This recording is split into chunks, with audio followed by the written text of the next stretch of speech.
వచ్చినటువంటి అందరి కార్యకర్తలకు, తర్వాత కళ్యాణ లక్ష్మి చెక్ గ్రహీతలకు అందరికీ కూడా నమస్కారం. ముఖ్యంగా ఒక్క సంవత్సరం అయింది మన కాంగ్రెస్ పాలన, రేవంత్ రెడ్డి గారి ప్రభుత్వం ఏర్పడి. మీరందరూ చూస్తూ ఉన్నారు, గతంలో ఉన్న ప్రభుత్వాలు 5 సంవత్సరాలు అయినా కూడా అవి పెండింగ్ పెట్టడం జరిగింది. 2 పిల్లలు పుట్టిన తర్వాత కళ్యాణ లక్ష్మి చెక్కులు ఇవ్వడం జరిగింది. మరి ఎందుకు ఆపినరో వాళ్ళకే, అప్పుడున్న లీడర్లకే తెలుసు. కానీ ఇప్పుడు కూడా అందరికీ మీకు చెప్పేది మరీ చెప్తున్నా, తొందరగా అప్లై చేసుకోండి. మొన్న ఎండాకాలంలో పెళ్ళైన వాళ్ళకి కూడా కళ్యాణ లక్ష్మి రావడం జరిగింది. తర్వాత ఎవరికి అప్పుడు 10,000 తీసుకుంటుండ్రి, పేరెక్కేదికి 5,000 తీసుకుంటుండ్రి. ఇప్పుడు ఎవరికి కూడా ₹1 కూడా ఇవ్వద్దని నేనే ప్రతిసారి కూడా నేనే చెప్తా ఉన్నాను. తర్వాత రేవంత్ రెడ్డి గారి, మా ముఖ్యమంత్రి గౌరవనీయులు రేవంత్ రెడ్డి గారి ప్రభుత్వం, కాంగ్రెస్ ప్రభుత్వం ఏర్పడిన తర్వాత ముఖ్యంగా మహిళలకు అన్ని విధాల లబ్ధి చేకూర్చే విధంగా అన్ని వేరే అసలు బడ్జెట్ లోటు ఉంటే కూడా, పోయిన గవర్నమెంట్ 7.5 లక్షల కోట్ల అప్పు చేసిపోయింది. అప్పు చేసిపోతే కూడా బడ్జెట్ సమకూర్చుకొని ఖర్చులు తక్కువ చేసుకొని కళ్యాణ లక్ష్మి ఆపోద్దు అని చెప్పేసి కళ్యాణ లక్ష్మి ఇస్తున్నారు.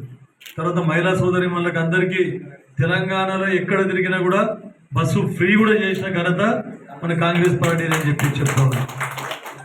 తర్వాత 500కే గ్యాస్ సిలిండర్లు, ఇప్పుడు 1,000-1,200 రూపాయలకు దొరికే గ్యాస్ సిలిండర్ను 500 రూపాయలకే మీకు అందరికి ఇస్తా ఉన్నారు. మీరు ఒకవేళ బిల్లు 1,000 రూపాయలు పెట్టి కొనుక్కుంటే కూడా మిగిలిన పైసలు మీ అకౌంట్లో పడుతున్నాయి.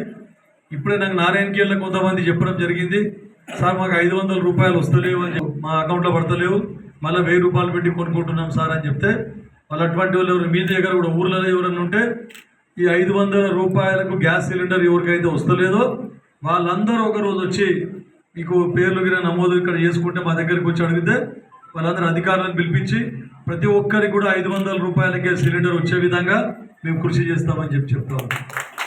తర్వాత 200 యూనిట్ల కంటే లోపల కరెంటు ఎవరైనా కాల్చుకుంటే కరెంటు బిల్ వాళ్ళకందరికీ బిల్ మాఫీ, ₹1 కూడా మీరు అందరూ కట్టే అవసరం లేదని చెప్పేసి చెప్తా ఉన్నాం. ఇక మీకు పోయిన ప్రభుత్వంలో ఎన్నో కోట్ల రూపాయలు మీకు గ్రూపులలో మహిళలకు అందరికీ ఎన్నో కోట్ల రూపాయలు మీకు బకాయిలు ఉండే. రేవంత్ రెడ్డి గారు ముఖ్యమంత్రి అయిన తర్వాత ఆ పావులా వడ్డీ ఏదైతే ఉన్నదో అప్పుడు రాజశేఖర రెడ్డి గారి పీరియడ్లో ఎట్లయితే మీ అకౌంట్లోకి వేసినారో ఇప్పుడు బకాయిలన్నీ కూడా మీ అందరి అకౌంట్లకు కూడా వేయడం జరిగిందని చెప్పి చెప్తా ఉన్నాం. మళ్ళా ముఖ్యంగా మా రేవంత్ రెడ్డి గారు, మా కాంగ్రెస్ ప్రభుత్వ ఉద్దేశం ఏంటంటే మహిళా సాధికారత. ఇంట్లో ఆడోళ్ళు మంచిగా ఉంటే సంసారం మంచిగా ఉంటుంది. మగవాళ్ళు ఎక్కడ తాగుబోతులు అయినా ఎక్కడ పోయినా భార్యలు కరెక్ట్ ఉంటే, కరెక్ట్ పనిచేస్తే పిల్లల సంక్షేమం గురించి ఆలోచిస్తారు, పిల్లల చదువుల గురించి ఆలోచిస్తారు, ఖర్చు పెట్టరు, వచ్చిన పైసలకి దాచిపెట్టుకుంటారు, డబ్బులు దాచిపెట్టుకొని మళ్ళీ ఏదన్నా అత్యవసరం ఉన్నప్పుడు మళ్ళీ ఎవరికి మళ్ళీ భర్తలకే ఇస్తారు, పిల్లలకే ఇస్తారు. మళ్ళా భర్తలకి భర్తకి ఇస్తారు, పిల్లలకి చదువులకంటే పిల్లలకి ఇస్తారు. కాబట్టి మా ప్రభుత్వ ధ్యేయం మీరు మంచిగా ఉండాలి, మీరు సాధికారత, మీరు పైసలు మీకు రావాలి. అందుకనే ఉద్దేశంతో డ్వాక్రా మహిళలకు కూడా 10 లక్షల రూపాయలు ఇస్తారు. 10 మందికి ఒక్కొక్కరికి 1 లక్ష చొప్పున 10 లక్షల రూపాయలు లోన్ ఇస్తున్నప్పుడు, ఇప్పుడు అట్లా కాదు, ప్రతి ఒక్కరికి కూడా 2 లక్షల చొప్పున 20 లక్షల రూపాయలు. ఏదో చిన్న వ్యాపారం చేసుకుంటామంటే కూడా మీకు ఒక్కొక్క గ్రూప్కు 20 లక్షల రూపాయలు లోన్ ఇస్తారని చెప్తున్నాను. తర్వాత ఎవరైనా పాడి పశువులు తెచ్చుకుంటామంటే పాడి పశువులు, చిన్న కుటీర పరిశ్రమలు ఏమైనా పెట్టుకుంటామంటే కూడా కుటీర పరిశ్రమలకు కూడా సహాయ సహకారాలు అందిస్తుంది మా ప్రభుత్వం అని చెప్పి చెప్తూ, కళ్యాణ లక్ష్మి చెక్కులు ఇంకా ఎవరైనా పెళ్ళైన వాళ్ళు ఉండి లేదా గత ప్రభుత్వంలో ఇచ్చి ఇంకా రాకపోతే కూడా ఎవరైనా 1-2 మిగిలిపోతే కూడా మాకు వచ్చి అడిగితే వాటిని కూడా మేము ఇచ్చే విధంగా కృషి చేస్తామని చెప్తూ ఇప్పుడు పంపిణీ కార్యక్రమం స్టార్ట్ చేస్తాం. ప్రభుత్వం ఏర్పడిన తర్వాత ఈ 1 సంవత్సరం అయింది. రేపు 7 తారీఖు వస్తే 1 సంవత్సరము. మీరు ఇవన్నీ స్కీమ్లు, ఉచిత బస్సు, 500కే సిలిండరు, 200 యూనిట్లు ఫ్రీ, ఇవన్నీ ఇది ఒక్కటే ఇచ్చుడు కాకుండా మీ పిల్లలు గవర్నమెంట్ స్కూళ్ళల్లో ఎవరైతే చదువుకుంటున్నారో ఫస్ట్ స్కూల్ తెరిచిన రోజే వాళ్ళకు డ్రెస్సులు ఇచ్చిండ్రు, పుస్తకాలు ఇచ్చిండ్రు. తర్వాత మీకు కొంతమంది కొంచెం ఇప్పుడు రెసిడెన్షియల్ స్కూల్స్ ఉన్నాయి, మీ పిల్లలు కస్తూరిబాలను కానీ లేకుంటే జ్యోతిరావు పూలే కానీ లేకుంటే మైనార్టీ గురుకులంలో కానీ ఒకవేళ మీ పిల్లలు చదువుతూ ఉంటే వాళ్ళకు భోజన సదుపాయం కరెక్ట్గా లేదు. ఎందుకంటే 10 ఏళ్ల నుంచి అన్ని కూరగాయలు పిరమైపోయినాయి, పప్పులు ఉప్పులు అన్ని పిరమైపోయినాయి.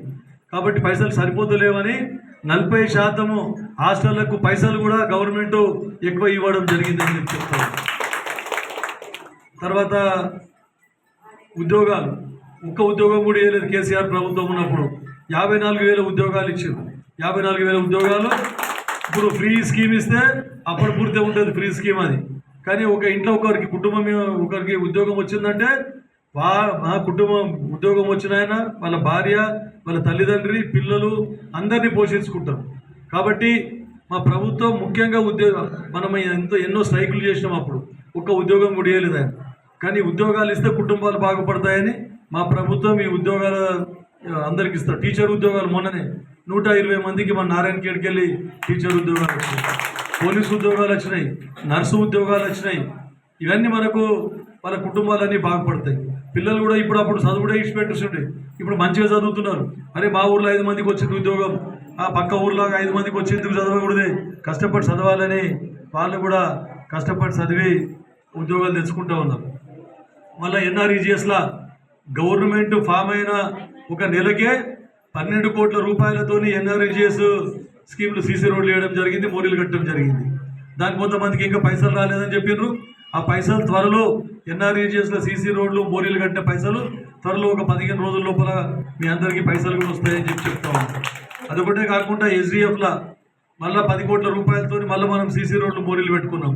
ఆ పనులు కూడా స్టార్ట్ అయినాయి. మళ్ళీ ఇప్పుడు కొత్తగా మళ్ళీ 9 కోట్ల రూపాయలతోని మళ్ళీ సీసీ రోడ్లు, మళ్ళీ ఎక్కడైతే మోరీలు లేవో, ఏ ఊర్లలో మోరీలు లేవో, ఏ ఊర్లలో సీసీ రోడ్లు ఇంకా మిగిలిపోయిన తాండాలగిన అక్కడ కూడా సీసీ రోడ్లు మోరీలు పెట్టే విధంగా మేము కృషి చేస్తామని చెప్పేసి చెప్తా ఉన్నాం. ఇదొకటే కాకుండా చాలా తాండాలల్లో తర్వాత యంగ్ ఇండియా రెసిడెన్షియల్ స్కూల్ మీకు అందరికీ ఎస్సీ, ఎస్టీ, బీసీ, మైనారిటీ అందరికీ కూడా సుమారు 2,000 మంది పిల్లలకు అడ్మిషన్ కల్పించే విధంగా అక్కడ వాసర్ గ్రామంలో, వాసర్ గ్రామ పంచాయతీలో 200 కోట్లతోని ఒక ఇంటిగ్రేటెడ్ స్కూల్ కూడా ఈ గవర్నమెంట్ శాంక్షన్ చేయడం జరిగింది. అయితే త్వరలో మనకు ఒక ఐటీఐ కూడా రాబోతున్నది. పిల్లలు ఐటీఐ చేస్తే ఇక్కడ కంపెనీలలో, ఫ్యాక్టరీలలో ఉద్యోగాలు కూడా దొరికే అవకాశం ఉంటుందని కూడా చెప్తా ఉన్నాం. తాగే నీళ్ళ సమస్య, ఎండాకాలంలో నీళ్ళ సమస్య ఉండకూడదని ఇక్కడ నాకు చాలామంది సోదరులు, సోదరిమణులు వాళ్ళకి తాండాలలో నీళ్ళు వస్తలేవు, మిషన్ భగీరథ నీళ్ళు వస్తలేవు, బోర్లు లేవంటే ఎన్నో చోట్ల బోర్లు వేయించినాం.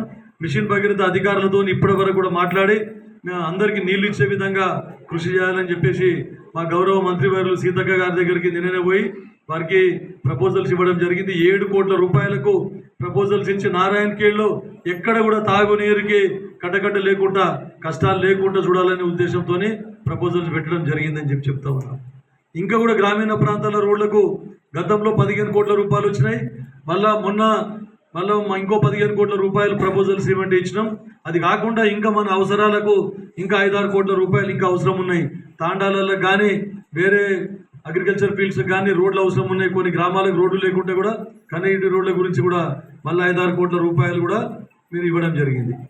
తర్వాత ఇంకా చాలామంది సోదరులు కొంతమందికి మా భూమి పోయింది సార్, మా భూమి తప్పులు పడ్డాయి, మా భూమి వేరేల పేరు మీదకి ఎక్కింది, ధరణిలో మొత్తం మా పేర్లు ఎగిరిపోయినాయి, చాలా అవకతవకలు ఉండే ధరణిలో.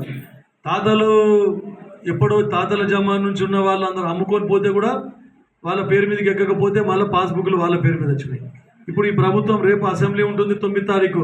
అసెంబ్లీలో కొత్తగా భూమాత బిల్లు ప్రవేశపెట్టి ధరణిని రద్దు చేసి మొత్తం అందరికీ సమస్యలన్నీ తీర్చే విధంగా కాస్తు కాలం మరొకసారి పెట్టి మళ్ళీ ఇంతకుముందు విఆర్ఓలు పట్టువారులు ఎట్లుండ్రు విలేజ్ రెవెన్యూ ఆఫీసర్ అని చెప్పేసి వాళ్ళకు ఒక్కొక్కరికి ప్రతి గ్రామంకి ఒక విలేజ్ రెవెన్యూ ఆఫీసర్ని పెట్టి వాళ్ళందరికీ కూడా మీరు భర్తలు అనుకుంటే సాధ్యం కాకపోవచ్చు, కానీ భార్యలు అనుకుంటే సాధ్యమవుతుంది. కాబట్టి మీ పిల్లలను అందరినీ తక్కువ ఆడపిల్లలను డిగ్రీ వరకు చదివారు. ప్రతి ఒక్కరిని ఎవ్వరు కూడా డిగ్రీ అప్పుడే పెళ్లి చేసేద్దాం, బరువు తెచ్చుకుందాం అని చూడకూడదు. ప్రతి ఒక్కరు కూడా డిగ్రీ దాకా కంప్లీట్ చెప్పి నారాయణఖేడ్లో డిగ్రీ వరకు కాలేజీ ఉన్నది. అవసరం అనుకుంటే ముంగడికి వచ్చే సంవత్సరం పీజీ కూడా తీసుకొస్తాం. అది కాకుండా మీకు కాలేజీ పంపే ఒకవేళ ఉద్దేశం లేకపోతే కొంత కాలేజీ పంపితే మంచిగా చదువు వస్తుంది. సార్లు ఉంటారు, చెప్తారు. ఇంట్లో ఉండి చదువుకున్న దానికంటే స్కూల్కి పోయి కాలేజీకి పోయి చదువుకుంటే ఎక్కువ అవకాశాలు, ఉద్యోగం వచ్చే అవకాశం, మార్కులు ఎక్కువ వచ్చే అవకాశం ఉంటుంది, సబ్జెక్ట్ ఎక్కువ వచ్చే అవకాశం ఉంటుంది. అది కాకుండా ఇంకా ఎవరైనా ఇంట్లో ఎవరైనా ఉంటారు, మనకు ఎవరన్నా ఆరోగ్యం మంచిగా ఉంటుంది, కాలేజీ పంపించాలంటే కష్టమవుతుంది. కాబట్టి అటువంటి వాళ్ళు ఉంటే కూడా ఇప్పుడు వినోద్ పటేల్ చెప్పినట్టు ఓపెన్ యూనివర్సిటీ, మీరు 10వ తరగతి కాగానే ఇంటర్మీడియట్ రాసుకోవచ్చు, ఇంటర్మీడియట్ కాగానే డిగ్రీ రాసుకోవచ్చు. ఇంట్లో కూర్చొని చదువుకొని మీరే పరీక్ష రాసుకొని పాస్ అయితే దానికి కూడా ఉద్యోగాలు వచ్చే అవకాశం ఉంటుంది. కాబట్టి మీరు ఖచ్చితంగా కాలేజ్కి పోండి, 99% కాలేజ్కే పోండి. కాలేజ్ పోనటువంటి పరిస్థితి ఉంటే మీరు డైరెక్ట్గా ప్రైవేట్లో కూడా ఇంటర్మీడియట్, డిగ్రీ అవన్నీ కూడా పరీక్షలు కట్టి పాస్ అయ్యి దాన్ని కూడా సేమ్ ఈక్వల్ వాల్యుయేషన్ ఉంటుంది దానికి కూడా.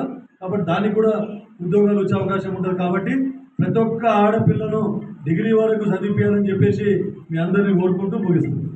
Hi everybody, this is Kiriti Damaraju. Like, share and subscribe to Saira TV. Oh, Saira!